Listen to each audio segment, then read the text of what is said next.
Hello friends, welcome my YouTube channel. तो दोस्तों, आज की इस वीडियो में हम इंडियन हिस्ट्री के 25 मोस्ट इंपॉर्टेंट क्वेश्चन देखेंगे जो आपके सभी आने वाले एग्जाम के लिए हेल्पफुल होंगे। तो इसलिए आप वीडियो को एंड तक देखते रहिए। और देखिए, अगर आप हमारी वीडियो पहली बार देख रहे हैं तो चैनल को जरूर सब्सक्राइब करें, साथ ही बेल आइकन को ऑल पर प्रेस कर दें जिससे कि आपको आने वाली वीडियो का नोटिफिकेशन मिल सके। तो चलिए आज का वीडियो शुरू करते हैं। तो यहाँ पर पहला क्वेश्चन है, स्वतंत्र भारत के प्रथम गवर्नर जनरल कौन थे? तो देखिए, सबसे पहले बता दूं, अगर आप किसी भी क्वेश्चन का आंसर जानते हैं तो आप नीचे कमेंट बॉक्स में जरूर बताएं। तो देखिए, स्वतंत्र भारत के प्रथम गवर्नर जनरल कौन थे? तो इसका आंसर क्या हो जाएगा? ऑप्शन ए हो जाएगा लॉर्ड माउंटबेटन। लॉर्ड माउंटबेटन स्वतंत्र भारत के प्रथम गवर्नर जनरल थे। अब देखिए, यहाँ से एक क्वेश्चन और पूछा जाता है कि स्वतंत्र भारत के प्रथम भारतीय गवर्नर जनरल कौन थे। अगर आपसे भारतीय गवर्नर जनरल पूछा जाए तो कौन थे? चक्रवर्ती राज गोपालाचारी थे। तो दोनों प्रकार से क्वेश्चन पूछा जाता है, तो आपको याद रखना है। बंगाल का स्थायी राजस्व समझौता किसके द्वारा शुरू किया गया था? तो देखिए, मोस्ट इंपॉर्टेंट क्वेश्चन है, यहाँ से कई बार क्वेश्चन एग्जाम में पूछा जाता है। तो इसका आंसर ऑप्शन बी हो जाएगा, लॉर्ड कॉर्नवालिस ने। अब देखिए, मैं आपको इसके बारे में बता दूं, जो बंगाल का स्थायी राजस्व समझौता है, जिसे कि स्थायी बंदोबस्त कहा जाता है, तो यह ईस्ट इंडिया कंपनी और बंगाल के जमींदारों के बीच कर वसूलने से संबंधित एक स्थायी व्यवस्था हेतु सहमति समझौता था, जिसे लॉर्ड कॉर्नवालिस द्वारा 22 मार्च 1793 को लागू किया गया था। तो याद रखना है कि जो बंगाल का स्थायी बंदोबस्त था, किसने लागू किया था?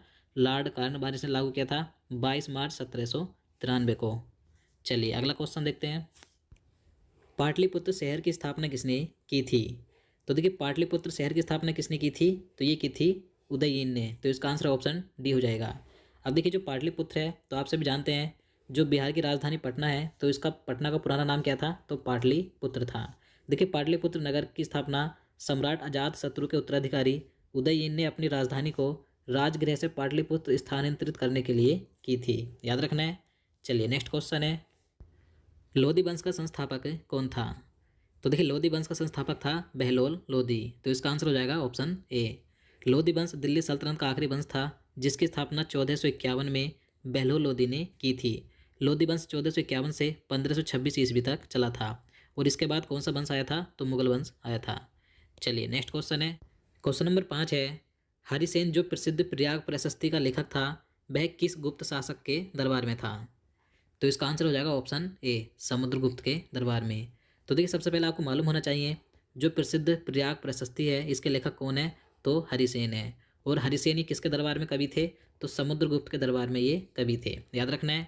नेक्स्ट क्वेश्चन है, बाणभट्ट किस सम्राट के राज दरबारी कवि थे? तो इसका आंसर ऑप्शन सी हो जाएगा, हर्षवर्धन के। तो देखिए, जो बाणभट्ट थे, ये हर्षवर्धन के राज दरबारी कवि थे। अब देखिए, जो बाणभट्ट हैं, इनके दो प्रमुख ग्रंथ हैं जो कई बार पूछे जाते हैं, जो कि संस्कृत भाषा में है। तो उनका नाम क्या है? हर्षचरितम और कादम्बरी। ये बाणभट्ट द्वारा लिखे गए दो महत्वपूर्ण ग्रंथ हैं, तो जरूर याद रखना है।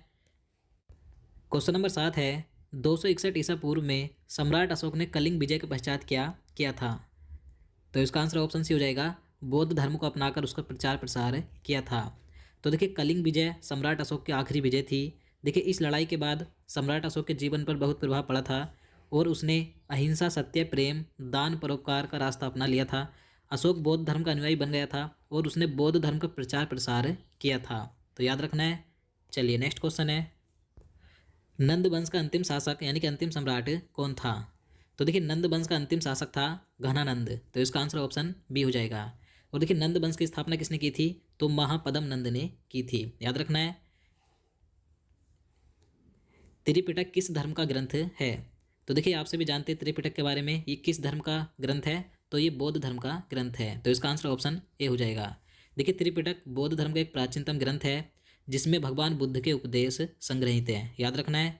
चलिए नेक्स्ट क्वेश्चन है, क्वेश्चन नंबर 10 है, 1878 का बर्नाकुलर प्रेस एक्ट किसने रद्द किया था? तो देखिए, महत्वपूर्ण प्रश्न है।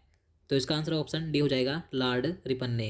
अब देखिए, इसके बारे में बता दूं, जो बर्नाकुलर प्रेस एक्ट है, तो ये शुरू किसने किया था? तो वायसराय लॉर्ड लिटन द्वारा 1878 में शुरू किया गया था, यानी कि पास किया गया था। और इसे रद्द किसने किया था, यानी कि इसे समाप्त किसने किया था? तो लॉर्ड रिपन ने समाप्त किया था 1882 में। तो आपको दोनों याद रखने, शुरू किया था लॉर्ड लिटन ने और समाप्त किया था लॉर्ड रिपन ने। चलिए नेक्स्ट क्वेश्चन देखते हैं, भूदान आंदोलन किसने प्रारंभ किया था? तो इसका आंसर हो जाएगा ऑप्शन सी, विनोबा भावे ने। तो देखिए, भूदान आंदोलन संत विनोबा भावे द्वारा सन 1951 में आरंभ किया गया स्वैच्छिक भूमि सुधार आंदोलन था। तो याद रखना है कि भूदान आंदोलन किसने शुरू किया था? विनोबा भावे ने। भारत में गुलाम वंश का संस्थापक कौन था? तो देखिए काफ़ी आसान क्वेश्चन है, आपसे भी जानते हैं। गुलाम वंश का संस्थापक कौन था? तो आप इसका आंसर नीचे कमेंट बॉक्स में जरूर बताएं। तो इसका आंसर हो जाएगा ऑप्शन सी, कुतुबुद्दीन ऐबक। कुतुबुद्दीन ऐबक ने गुलाम वंश की स्थापना 1206 में की थी, याद रखना है। चलिए नेक्स्ट क्वेश्चन है, भारत की आज़ादी के समय कांग्रेस के अध्यक्ष कौन थे? तो देखिए जब भारत आज़ाद हुआ था तो उस समय भारतीय राष्ट्रीय कांग्रेस के अध्यक्ष कौन थे? तो JB कृपलानी थे। तो इसका आंसर ऑप्शन बी हो जाएगा। चलिए नेक्स्ट क्वेश्चन है, मुस्लिम लीग ने मुक्ति दिवस कब मनाया था? तो इसका आंसर ऑप्शन ए हो जाएगा 1939 ईस्वी में। तो देखिए मुस्लिम लीग ने मुक्ति दिवस 22 दिसंबर 1939 को मनाया था, याद रखना है। चलिए अगला क्वेश्चन है, लाख बख्श के नाम से जाने जाने वाला भारतीय शासक कौन था? तो देखिए महत्वपूर्ण प्रश्न है। तो इसका आंसर ऑप्शन बी हो जाएगा कुतुबुद्दीन ऐबक। देखिए जो कुतुबुद्दीन ऐबक था यह लाखों में दान किया करता था, तो इसलिए इसे लाख बख्श के नाम से जाना जाता था, तो याद रखना है। चलिए आगे देखते हैं, निम्नलिखित में से दिल्ली का पहला तुगलक सुल्तान कौन था? तो इसका राइट आंसर ऑप्शन ए हो जाएगा गयासुद्दीन तुगलक। तो देखिए तुगलक वंश का पहला शासक कौन था? तो गयासुद्दीन तुगलक था। गयासुद्दीन तुगलक ने 1320 में तुगलक वंश की स्थापना की थी। देखिए तुगलक वंश ने दिल्ली पर 1320 से 1414 ईस्वी तक शासन किया था, याद रखना है। अगला क्वेश्चन है, 1932 के पूना समझौते के साथ किसका सीधा संबंध है?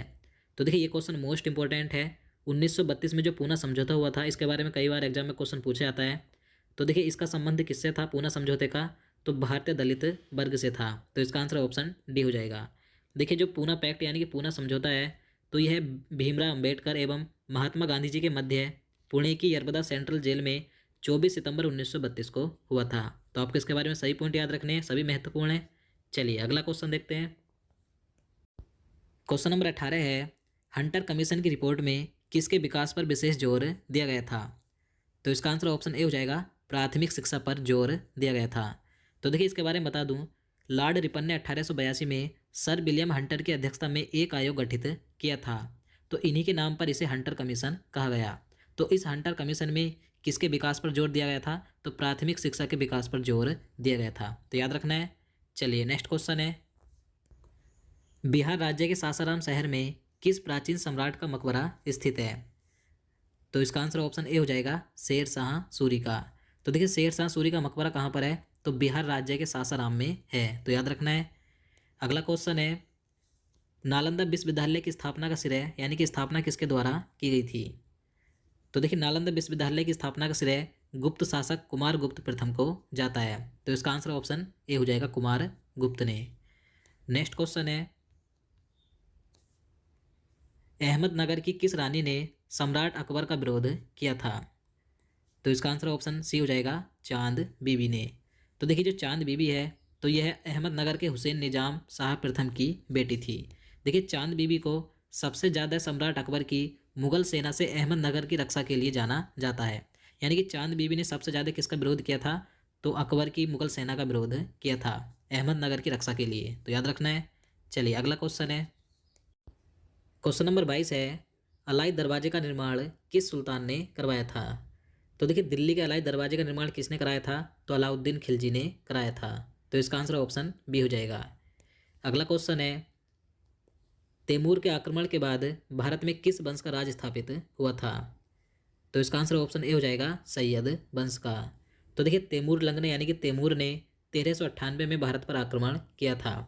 इसके बाद सैयद वंश की स्थापना 1414 में खिज्र खान ने की थी, जिसे तैमूर ने मुल्तान का राज्यपाल नियुक्त किया था, तो याद रखना है। नेक्स्ट क्वेश्चन है, किस शासक ने बौद्धों के लिए विख्यात विक्रमशिला विश्वविद्यालय की स्थापना की थी? तो इसका आंसर ऑप्शन बी हो जाएगा धर्मपाल ने। तो देखिए 8वीं शताब्दी में पाल वंश के शासक धर्मपाल द्वारा बिहार प्रांत के भागलपुर में विक्रमशिला विश्वविद्यालय की स्थापना की गई थी, याद रखना है। अगला क्वेश्चन है, भगवान महावीर का प्रथम शिष्य कौन था? तो देखिए भगवान महावीर का प्रथम शिष्य कौन थे? तो जमाली थे। तो इसका आंसर ऑप्शन ए हो जाएगा। और देखिए भगवान महावीर जैन धर्म के कौन से तीर्थकर थे? कई बार पूछा जाता है। तो ये जैन धर्म के अंतिम 24वें तीर्थकर थे, याद रखना है। तो दोस्तों आज के लिए इतना ही। उम्मीद करता हूँ आपको वीडियो पसंद आया होगा। अगर आपको वीडियो अच्छा लगा हो, आपके लिए हेल्पफुल हो, तो प्लीज़ वीडियो को लाइक और शेयर करना, साथ ही चैनल को भी सब्सक्राइब कर लेना। तो चलिए मिलते हैं नेक्स्ट वीडियो में। जय हिंद।